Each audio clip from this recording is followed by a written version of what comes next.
Base sa usaping ito, Pilipinas lang ang bansa sa Asia na naniningil ng travel tax sa mga biyaherong Pilipino. Though exempted ang mga OFW sa pagbabayad ng travel tax, pero bakit bagsak pa rin ang ekonomiya ng Pilipinas, hindi kagaya sa makaratig bansa natin? Sinasabi nga nila, it doesn't naman daw go to for operations. No, ito just the breakdown. 50% goes to TIESA for the Tourism Infrastructure and Enterprise Zone Authority para sa mga tourism project at infrastructure. 40% goes daw sa CHED para daw sa turismo at hospitality education.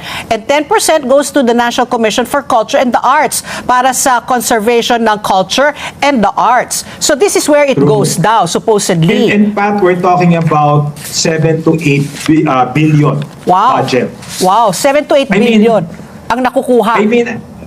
Let's face it, hindi pa tayo sigurado kung na-disburse ng tama yan or na-appropriate at nagamit ng tama. Pangalawa, napakaliit nito parang isang flood control project lang yan. I think the general budget can provide fundings for all these purposes. Pangatlo, I don't think travel tax is wrong in principle. But I think it's outdated and Jurassic na. Kasi in this global and integrated and tourism driven economy na lahat ng bansa like Thailand, they are surviving despite corruption and 60% ng ekonomiya ng mga enterprises sa Thailand informal. Hindi nagbabayad ng tax. And yet ang economy nila nagsusurvive because of tourism. Tayo bumababa pa yung tourism.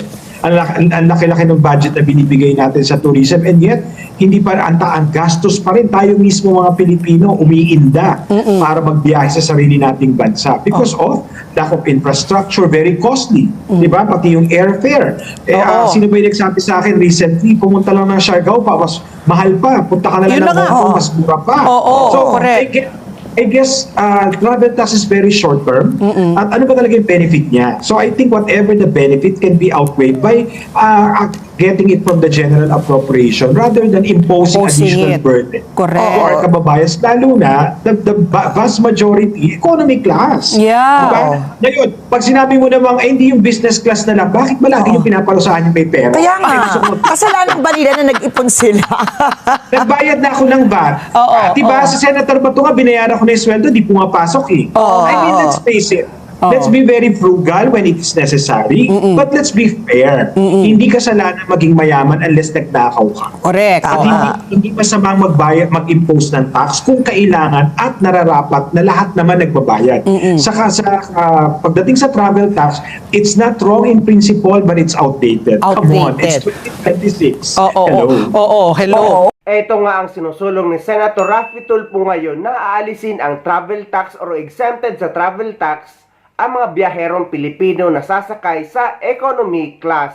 Travel tax sa economy class passengers isinusulong na alisin. Muling nanawagan si Senate Committee on Public Services Chairperson Senator Raffy Tulfo para sa agarang pagpasa ng panukala na mag-aalis ng travel tax para sa mga Pilipinong biyahero na sumasakay sa economy class patungo sa anumang bahagi ng mundo. Ayon kay Senator Tulfo, ang kanyang panukala ay naglalayong bawasan ang pasaning pinansyal na dinaranas sa mga ordinaryong Pilipinong biyahero, lalo na ang mga nagbibiyahe gamit ang mga budget flight. Kaya hindi maikakailan na ang mga karaniwang Pilipino, partikular ang mga sumasakay sa economy class, ay labis na nabibigatan sa pagbabayad ng travel tax. Dagdag pa niya, mas pinapatindi pa ito ng iba pang matataas na buwis na ipinapataw sa mga mamamayan kabilang ng income tax at consumption tax. Dahil dito, layo ng panukala ni exempt ang mga economy class passengers sa pagbabayad ng travel tax bilang pagkilala sa kanilang kalagayang pinansyal. Gayunpaman, nilinaw naman ni Senator Tulfo na hindi layo ng kanyang panukala na ganap na alisin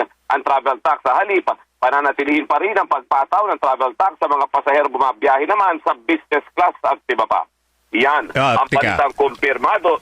Robert, please, with your indulgence kasi very interesting itong report mo eh. So, magkano ba ang itinatax sa mga ngayon, nasa economy class? Is it the same as yung business class and the first class? Yung usual na itinatax, yung current tax rate dyan, yung economy class nasa 1,620, yung mga nasa business nasa around 2,700 pesos. Okay, yun. Very good. Okay. So, ngayon, ang sinasabi nila, ang panukala ay tataasan yung travel tax sa business class. Tama ba? Ang isinusulong ni Senator Tulfo, i-exempt sa travel tax. Ibig sabihin, wag nang singilin ng nasa 1,600 lahat ng babiyahe na gagamit o sasakay sa economy class. Pero yung sa business class, walang paggalaw doon as is at sisingilin pa rin sila ng travel tax kasi ang paliwanag niya ay capable naman itong mga sumasakay sa business class na magbayad ng tax. Teka, matanong kita, paano naman yung nasa premium economy? Ganun din. Sisingilin din sila pero basta doon sa bill niya, ang exempted lang yung nasa economy na pinakamababa, sa economy. Ang tawag dyan coach. Ay, para hindi... Para sa mga katulad nating non-travelers. Oh. para hindi masyadong masakit sa tenga. Where you booked? Economy. Coach? Economy tipid. Okay. Pero maganda ito pero ewan ko, pero 90% syempre ng mga nagta-travel nasa coach or economy class. Kaya Pero yung mga gusto mag-travel lang sa abroad ng mga kababayan natin, pangkaraniwan lang, nag-ipon for so many months, nagtipid sila taon. Matapos na makapag-ipon, may budget sila to go abroad and then tatagayin mo sa travel tax na libo rin yun. Sana pupunta tong travel tax na ito. How much ang naiipon kada taon? The funds, 50% of that, I think, goes to CHED. A part of it goes to National Museum, and 40% is retained by TIEZA, which is used to fund the tourism infrastructure all over the country. Hindi ko po i-dispute na hindi dapat tulungan yung mga departamentong binanggit mo. Pwede naman tayo kumuha ng budget sa ibang pamamaraan na para mabigyan yung pondo, yung mga nabanggit nyo. What I'm saying is, yung mga gustong bumiyahe sa abroad na dapat ilibre sa travel tax. Kung yung mga nabanggit mo mga agency, mawawala yung amount na yun because of pagtanggal ng travel tax, hanapan natin sa ibang departamento. Lakyan na natin budget nila, tapatan natin yung amount na nawala. Dapat rin pong abolisin yung travel tax na iyan. Sapagkat wala pong pakinabang yan, iyan po ay lumalabag sa ating konstitusyon. Ini-impair po niyaan ang kakayahan ng ating mga kababayan maglayag sa ibang bansa. Ano nakalagay sa konstitusyon natin? Neither shall the right to travel be impaired except in the interest of national security, public safety, or public health. Ganito sabi po ng ating batas, isasalin ko na po sa ating wika. Hindi po dapat limitahan ang karapatan ng mga mamamayan para maglayag. At ito po ay malilimitahan lang kung merong interest of national security, Seguridad ng bansa. public safety, Ayan, seguridad ng publiko. public health. Wala naman pong travel tax. Saan nyo nakuha ang travel tax?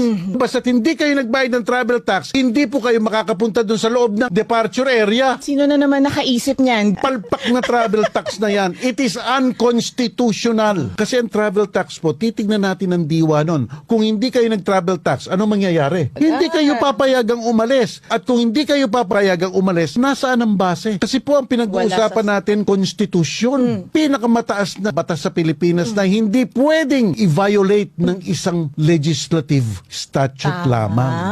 Ang daing pinapataw sa mga mamamayang Pilipino ng gobyerno itong kung ano-anong mga tax. Tapos walang aircon yung airport. Actually, wala naman sana nga talagang problema sa pagbabayad ng travel tax kahit nga ipatupad pa ito sa mga OFW. Dahil at least nakakatulong tayo sa bansa natin. Pero ang siste kasi sa Pilipinas ay binubulsa lang ng makurakot na nasa gobyerno.